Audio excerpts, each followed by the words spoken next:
Wow, what a morning. Shabbat Shalom, everyone. So I want to share a story. This is from a few months ago. A neighborhood group that was formed to respond to a local anti-Semitic incident. This was a couple years ago they formed, reached out to me to help plan a new event. They had been inactive for a while, looking for inspiration. They suggested perhaps an event like how to talk to your kids about anti-Semitism. And so we met one weeknight. I'm going to paint the picture a little for you of what this meeting was like. A dad held a tiny yawning baby, and the two were rocking continuously up and down and back and forth the way people do when they're holding little babies, trying to keep him calm. There was a mom who had a toddler and a 9-month-old. And there was another who had 3 somewhat older kids spanning into teenagerhood. And so it turns out, through our conversation, despite the first idea, the prompt for the evening together, that none of them felt that they actually needed to have a new conversation with their children about anti-Semitism. The babies were too young, and the older kids had already had some form of that talk you have with your kids about what's going on in the world. So at least for now, maybe in a few years there would be a new talk, but at least for now they felt, we're okay.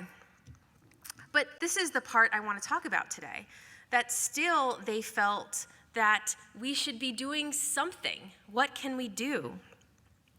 And they were spinning their wheels. They were used to, like I said, a couple of years earlier when there had been an anti-Semitic incident in the neighborhood, you would fill a room with an event like how to talk to your kids about anti-Semitism. But now they were pretty sure that it would be a very small crowd. And so I want to talk about why that might be. Why would there be a small crowd, maybe, in a neighborhood group to talk about anti-Semitism? Because we all know that anti-Semitism is here, and it has always been, and by all accounts, it is growing. Without fear-mongering, here's what's happening today according to the Anti-Defamation League. In 2024, the ADL recorded 9,354 incidents of anti-Semitic harassment, vandalism, and assault in the United States. They say that's the highest total in our 46-year history of tracking this data, averaging more than 25 incidents per day. And for the 4th year in a row, the count has broken previous records. And for the first time, a majority of these incidents were tied to Israel or Zionism. Let's be clear, this is not business as usual. This is an inflection point for the Jewish community and for the American society we cherish. More than 18 months after the October 7th massacre, the wave of anti-Semitism has not receded. What might have been seen as a temporary backlash in the immediate aftermath of that horrific day has instead hardened into a sustained assault. So that was from the ADL. More on anti-Semitism today. I spoke recently to a parent, just like those in that neighborhood group, whose baby absolutely adores Ms. Rachel. Who's familiar with Ms. Rachel? Maybe? Okay. If you're not familiar with her sweet overalls and lilting voice, Ms. Rachel is an internet phenomenon, a social media educator whose videos and songs help children with language development. She has spoken many times in concern for the children of Gaza. And just a few days ago, seemingly in an attempt to broaden her message out of concern for all children, she shared on Instagram that she had recently seen a documentary about the children of October 7th. And she wrote, "I'm thinking not only of the Israeli children taken hostage, but also those who've witnessed horrific acts of violence that day. Their innocence stolen at an instant." She says, "No child, regardless of where they live, should experience such unspeakable terror, loss, or sadness. All children deserve to feel protected, safe, and to grow up free from violence. So there's a lot to say in response to her post. The gist for our purposes for this conversation is, do I believe her intentions were good? Yes, I do. Was there an enormous amount of ugly anti-Semitism in the comments in response to her post? Also, yes. We have to, despite good intentions, we have to take anti-Semitism seriously today.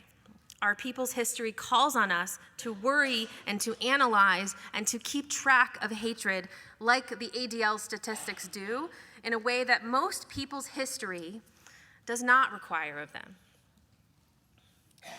So back to the question of the Neighborhood Anti-Semitism Task Force.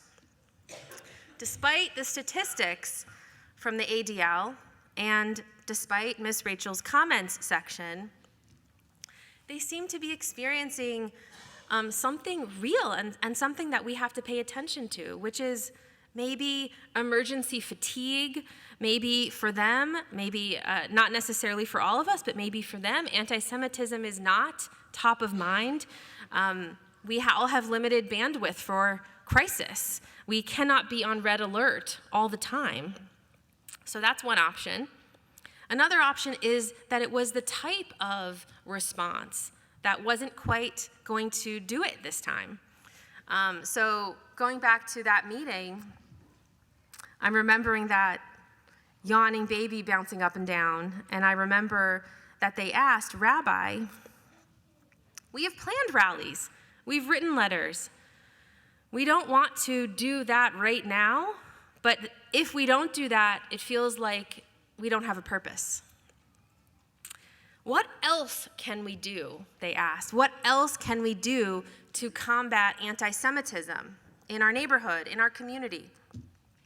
Or, and I remember this question very clearly, should we just disband? So I hear in that emergency fatigue, I hear in that identity crisis, they're all very familiar feelings. I think we can all relate to some of those feelings. So when they asked, should we disband, how do you think I responded? You think I said yes, disband, or no, don't disband? No, right, no, don't disband. Good guess. Definitely don't disband. I said you all have something very special in common. You all care about the future of the Jewish people. You want to keep building Jewish strength. So now is the time to come together more closely. Rather than disband, come together more closely. Now is the time to get to know your neighbors. I asked them, do you know each other outside of this group, outside of this task force on anti-Semitism? Do your kids know each other?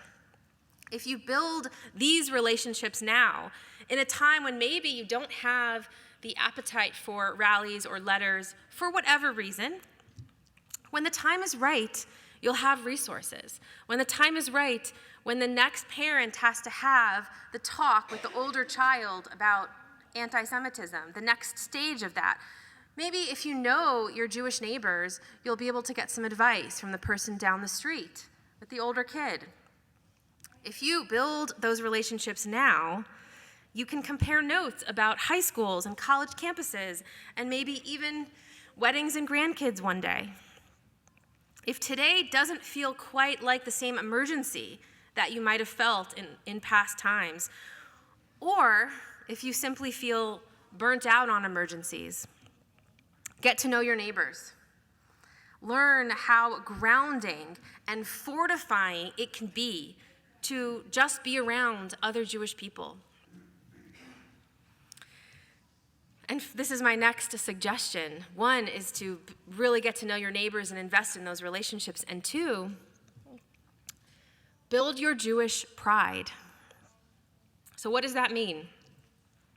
You know, I'm going to say come to shul, so let's just say that at the outset. Come to shul is one way to build your Jewish pride. What else can you do? Study Hebrew or Yiddish. Get really into Israeli pop music.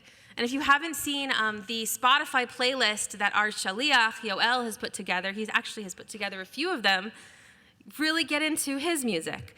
Visit the Capitol Jewish Museum. Read a book by Isaac Bashevis Singer. Listen to a new Jewish podcast. Dig into your family's kugel recipes, or get back into that file cabinet of genealogy that, your parents maybe started and you could continue. The list goes on. I want to lift up a role model of this today. Our bar mitzvah, Zeke, is wearing a brand new shiny Jewish star necklace that he started to wear for his bar mitzvah. He's taken it out of the suit to show us. Yes. So that's another way to model Jewish pride and to help it really grow in you.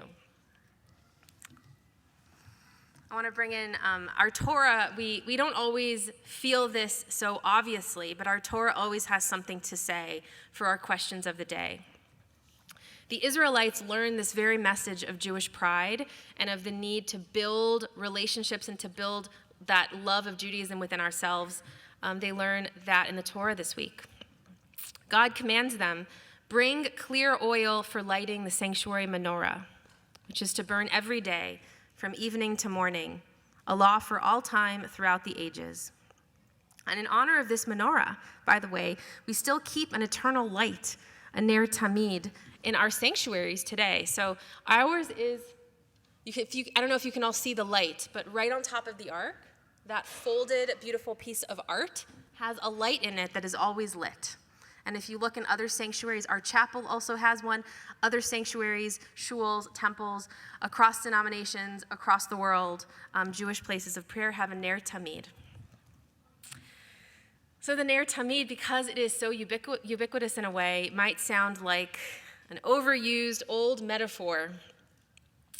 But let's be real, we love overused old metaphors. It's very Jewish to look back at old metaphors and find meaning.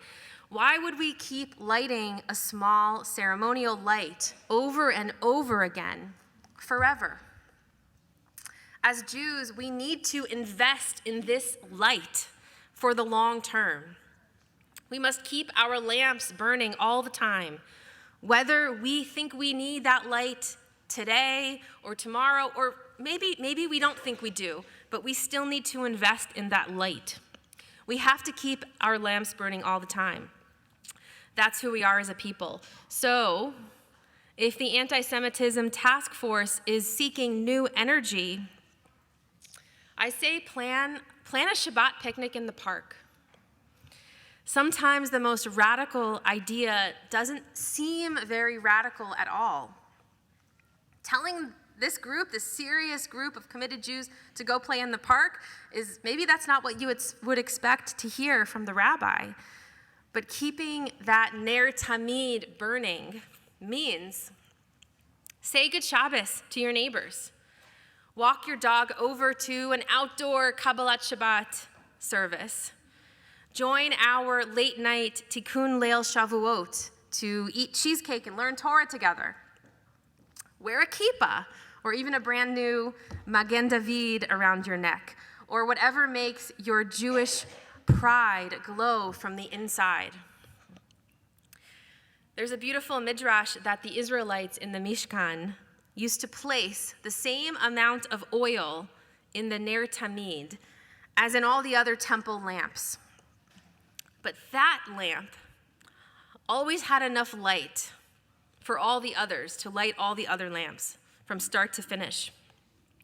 And I know that sounds like Hanukkah, but the ner tamid was lit every day, not just once a year, because the Israelites chose to invest in our light. And it turns out, unexpectedly, magically infinite. So too, may we invest in that light within ourselves and within our communities and in our neighborhoods every day, so the ties between us can grow and protect us forever. Amen. And Shabbat Shalom. Baruch Tiyah.